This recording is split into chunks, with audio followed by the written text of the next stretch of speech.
Assalamualaikum warahmatullahi wabarakatuh. Kepada Bapak Ibu dosen, penguji uji kinerja PPG Batch 4.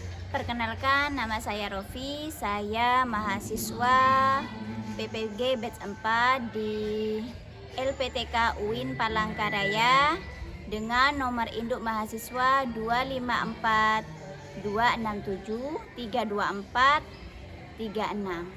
Pada hari ini Rabu tanggal 21 Januari 2026 saya akan melaksanakan praktek pembelajaran uji kinerja di MA Raudatus Syarifah di kelas 10 Putri dengan materi perkembangan Islam masa Khulafaur Rasyidin dengan model pembelajaran PBL. Sekian dari saya. Wassalamualaikum warahmatullahi wabarakatuh. Assalamualaikum warahmatullahi wabarakatuh. Waalaikumsalam warahmatullahi wabarakatuh. Seperti biasa, sebelum kita mulai pelajarannya, mari kita awali dengan bacaan suratul Fatihah. Semoga apa yang kita nanti lakukan, yang kita pelajari menjadi ilmu, manfaat dan barokah. Amin.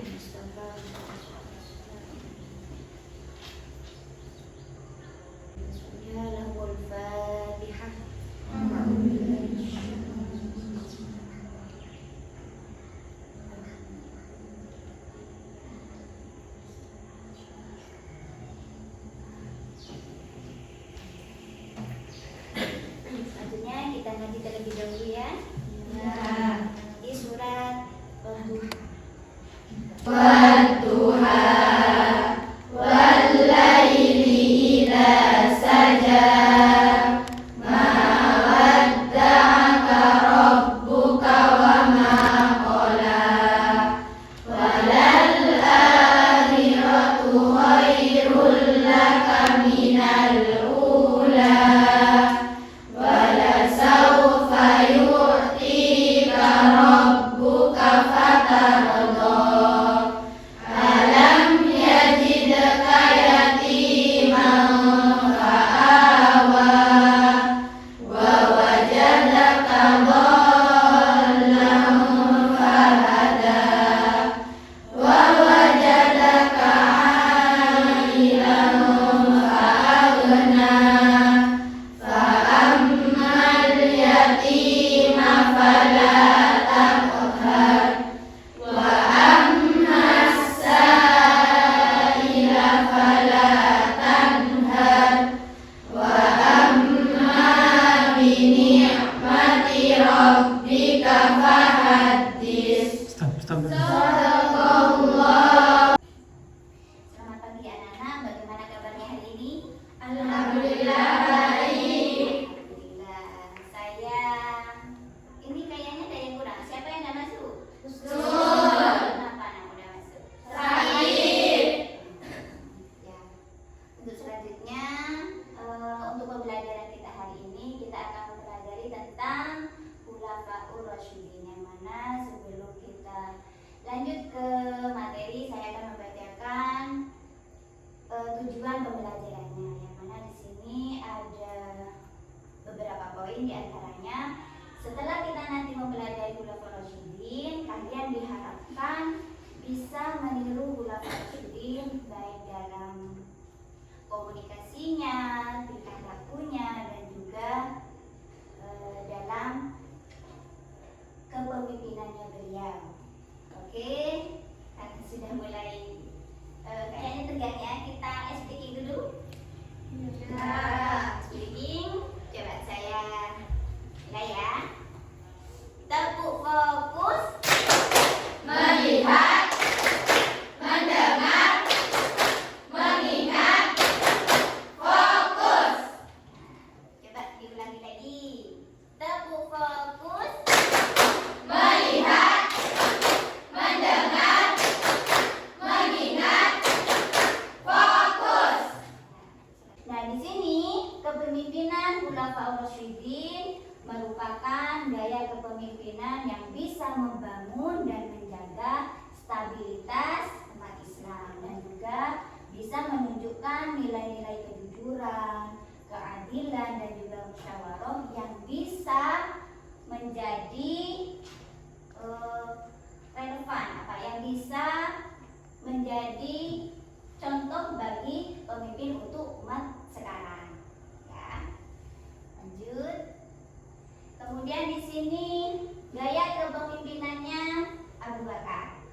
Beliau di sini terkenal dengan ketegasan dan kejujurannya. Beliau berfokus pada persatuan umat Islam dan menangani berbagai tantangan setelah wafatnya Rasulullah. Yang mana untuk Abu Bakar di sini ada prestasi yang beliau raih ketika menjadi seorang pemimpin. Yang mana di sini ada 3 prestasi yang beliau torehkan. Di antaranya yang pertama yaitu memerangi orang murtad.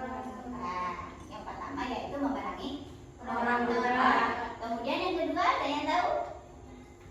Tahu. Jadi yang kedua itu adalah kodifikasi Al-Quran atau pembukuan Al-Quran. Yang terakhir terkenal dengan kepemimpinan yang tegas dan adil.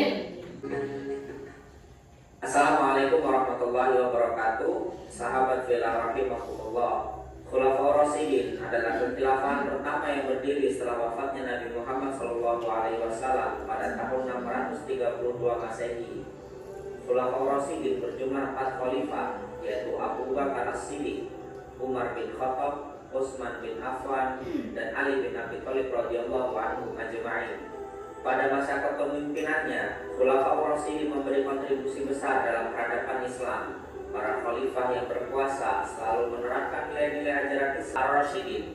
Khulafa adalah bentuk jabat dari khalifah yang artinya pengganti, pemimpin atau penguasa yang diangkat setelah Nabi Muhammad SAW untuk melanjutkan tugas beliau sebagai pemimpin agama dan kepala pemerintahan, tetapi bukan sebagai nabi atau rasul. Sedangkan Ar-Rasyidin adalah bentuk jamak dari Ar-Rasyid yang artinya orang yang mendapat petunjuk. Jadi menurut bahasa Khulafaur Rasyidin adalah orang yang ditunjuk sebagai pengganti, wasiat tentang siapa yang akan menggantinya sebagai pemimpin umat Islam. Hal itu secara Rasulullah SAW wafat. Di akhir kepemimpinannya, Abu Bakar memperluas daerah kekuasaan dengan mengirim tentara keluar. Kedua, Umar bin Khattab berkuasa tahun 634 sampai 644 Masehi.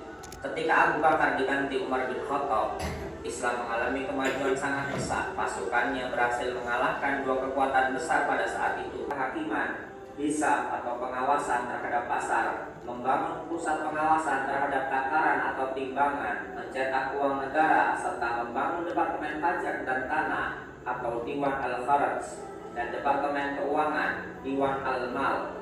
Sedangkan kepada kelompok non-muslim, Umar memberikan kemerdekaan beragama. Ketiga, Utsman bin Affan berkuasa tahun 644 sampai dengan 655 Masehi. Di masa kepemimpinan Utsman, umat Islam mengalami era paling makmur dan sejahtera. Wilayah Islam diperluas hingga ke Tripoli, Armenia, Turkistan, dan Siprus. Namun di periode kedua terjadi perpecahan dan pemberontakan karena jabatan-jabatan strategis di pemerintahan diberikan Utsman kepada keluarganya dari Bani Umayyah. Pada tahun 655 Masehi, sekitar 1.500 orang bahkan datang ke Madinah untuk memprotes kebijakan Utsman. Keempat, Ali bin Abi Thalib berkuasa tahun 655 sampai 660 Masehi. Ali bin Abi Thalib berusaha mengatasi pemberontakan dengan menarik para amir yang sebelumnya diangkat oleh Utsman. Ia juga mengambil alih tanah yang dihadiahkan Utsman kepada penduduk dengan menyerahkan hasil pendapatan kepada negara. Ali bin Abi Thalib juga menghadapi pemberontakan dari Thalha, Zubair, dan Aisyah karena tidak mau menghukum pembunuh Utsman, dan meletuslah perang Jamal atau perang Unta karena Aisyah menunggang unta. Di akhir pemerintahannya, umat Islam terpecah menjadi 3 golongan dan Ali bin Abi Thalib terbunuh oleh salah satunya. Guru buat kelompok ya. Ya. Karena kita ada hitung dari sini. Ya. Ayo berhitung. 1, 2, 3, 4, 5,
Mardian dan Nur Lailatul Karamah sebagai notulen. Dan di sebelah kiri saya ada Putri Amelia dan Adelia. Kami di sini ingin menerangkan tentang Khalifah Abu Bakar Asyidin.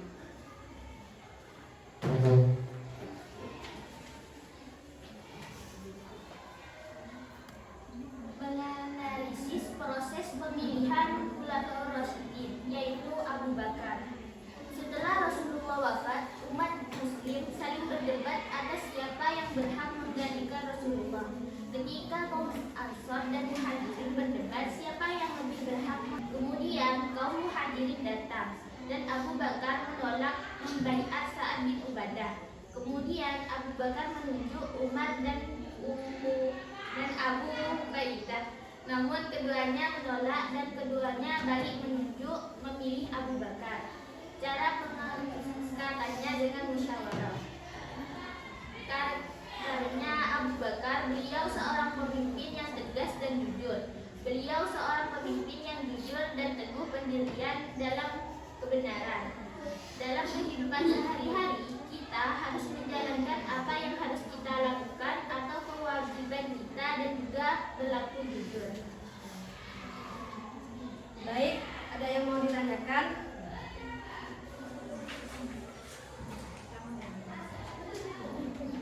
Apa alasan Abu Bakar disetujui menjadi khalifah pertama?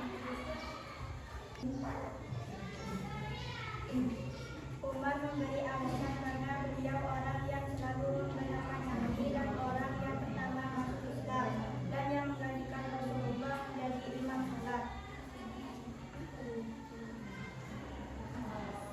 Ada lagi? Sudah? Sudah. Nah, jadi di sini kelompok 1 menjelaskan tentang Abu Abu Bakar. Yang mereka presentasikan tadi tentang bagaimana caranya Abu Bakar ditunjuk menjadi khalifah, yaitu tadi dengan cara apa? Musyawarah. Kemudian gaya kepemimpinannya beliau yaitu apa? Tegas dan Jujur. Nah, sebagai seorang pemimpin kita harus memiliki sifat seperti beliau, harus meniru Abu Bakar yaitu tegas dan Jujur. Kemudian untuk kehidupan kita sehari-hari tadi kita harus bagaimana? Dalam setiap hal kita harus berlaku Jujur. ya, tegas untuk melakukan apa yang harus kita lakukan dalam segala hal. Oke, cukup? Sudah ada yang mau tanya? Tepuk tangan untuk kelompok 1. Assalamualaikum warahmatullahi wabarakatuh.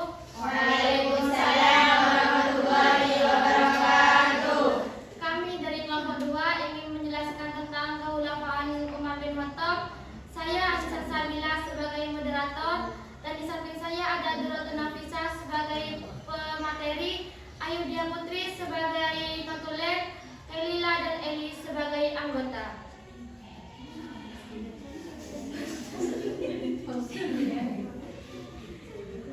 Langsung saja kita ke materian yang akan disampaikan oleh Duratun Nafisa.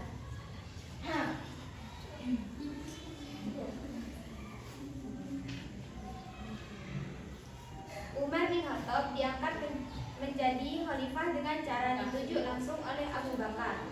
Adapun gaya kepemimpinan beliau tegas dan adil. Beliau peletak dasar pemerintahan Islam yang demokratis.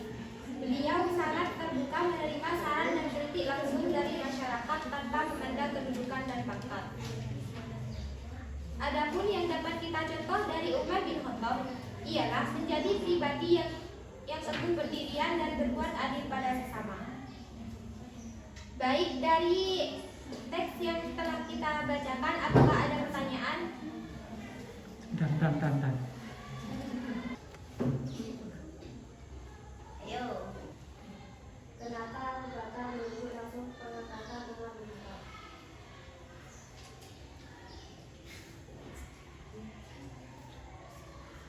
Karena Abu Bakar khawatir terjadi perselisihan antar umat Islam dalam kepemimpinan setelahnya.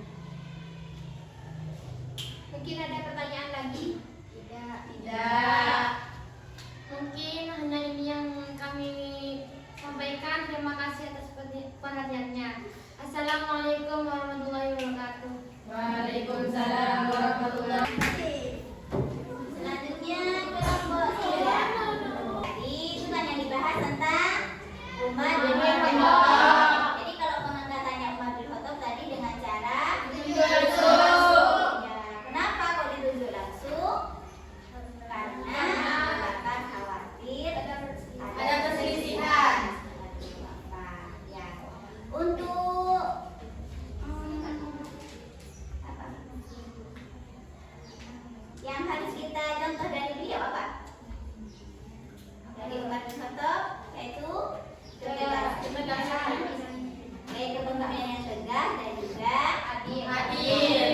Kita harus adil. Kalau yang ditunjuk sebagai pemimpin atau menjadi ketua OSIS berarti kita harus berlaku Adil. Waalaikumsalam warahmatullahi wabarakatuh. Perkenalkan, kami dari kelompok 3 ingin memperkenalkan diri. Saya Putri Devi sebagai moderator dan di samping saya Melatul Karimah sebagai pembaca materi dan di sampingnya lagi Rafiatul Hasanah sebagai nafilah, juga di sampingnya lagi Muslifah dan Nur Azizah sebagai anggota kelompok. Berdirinya kita di sini ingin menjelaskan tentang kekhalifahan Utsman bin Affan yang akan disampaikan oleh Amir.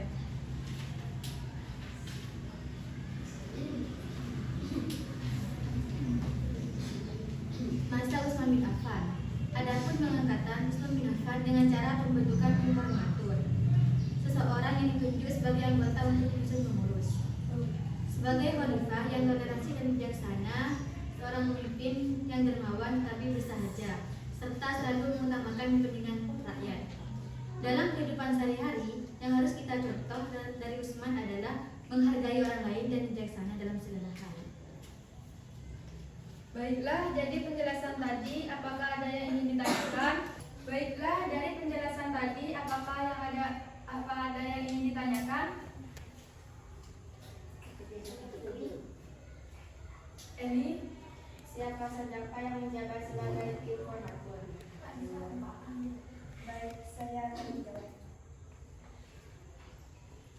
Jadi tim firmatur itu terdiri dari 6 dewan, yaitu 1. Utsman bin Affan, 2. Ali bin Abi Thalib, 3. Talha bin Ubaidillah, 4. Zubair bin Awam, 5. Abdurrahman bin Auf, 6. Sa'ad bin Waqqas. baiklah, apa bisa dipahami? Ya, sudah. Berarti di kelompok 3 ini tadi menjelaskan tentang Utsman bin Affan. Nah, Utsman bin Affan tadi katanya pengangkatannya dengan cara apa? Pengangkatannya dengan cara dibentuk tim informator. Ya, dibentuk tim informator. Kalau dari kepemimpinannya beliau, dari karakternya beliau gimana katanya tadi? Bijaksana.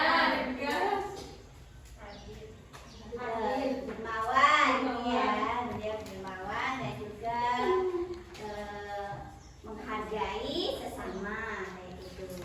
Kemudian untuk apa yang harus kita contoh dari Utsman bin Affan di sini? Sifatnya yang dermawan, yang menghargai orang lain. Ya, katanya seperti itu. Sudah? Cukup ya? Ya. Kita beri plus untuk kelompok 3. Jadi kandidat dari kami jika ada kekurangan mohon maaf sebesar-besarnya. Assalamualaikum warahmatullahi wabarakatuh. Waalaikumsalam warahmatullahi wabarakatuh. Lahir di Mekah tahun 13 setelah Nabi Muhammad SAW lahir. Adapun pengangkatan Ali bin Abi Thalib dengan kesepakatan sebagian umat Islam, karena setelah Utsman bin Affan wafat, umat Islam dalam keadaan kacau untuk mengendalikan situasi. Beberapa kalangan kaum muslimin mengusulkan agar posisi kekosongan pimpinan itu segera diisi dengan mengangkat Ali bin Abi Thalib sebagai khalifah. Tapi usulan tersebut ditolak oleh sebagian umat Islam yang lain. Adapun juga gaya pemimpinan Ali bin Abi Thalib yaitu berkeadilan moral dan ilmu berbahasa. Beliau seorang pemimpin yang cerdas, disiplin, dan tegas dalam mempertahankan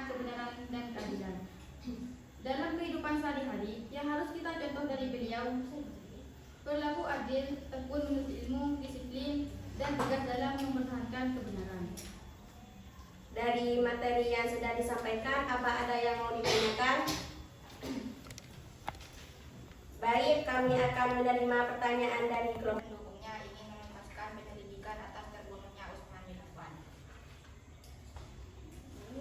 Sudah ada yang mau bertanya lagi? Sudah. Nah, ini adalah kelompok terakhir yang mana di kelompok 4 di sini membahas tentang Ali bin Abi Thalib. Ali bin Abi Thalib. Tadi pengangkatannya Ali bin Abi Thalib dengan cara kesatuan ya usulan iya tidak umum. Apa lagi ada? Kemudian dari karakternya Sayyidina Ali di sini bisa kita teladani atau bisa kita contoh apanya? Apa saja yang kecerdasannya, berarti kita harus mencari ilmu dengan sungguh-sungguh. Apa lagi? Ada lagi? Sudah? Sudah. Ya. Jadi itu ya pesannya, berarti di sini kita harus menuntut ilmu dengan sungguh-sungguh, berlaku adil dalam setiap hal, dalam dimanapun keadaannya, dimanapun tempatnya, harus kita selalu berlaku adil, jujur. Apalagi kalau dari semuanya, dari empat-empatnya tadi, apa saja? Ada yang ingat? Abu Bakar tadi tegas dan jujur. Jadi kita harus seperti itu juga, ya. Sudah? Ada yang mau tanya lagi? Ada. Mungkin hanya ini yang bisa kami sampaikan, kurang lebihnya mohon maaf yang sebesar-besarnya. Kesekian tanpa kekasih, sekian terima kasih. Assalamualaikum warahmatullahi wabarakatuh. Waalaikumsalam warahmatullahi wabarakatuh. Ya,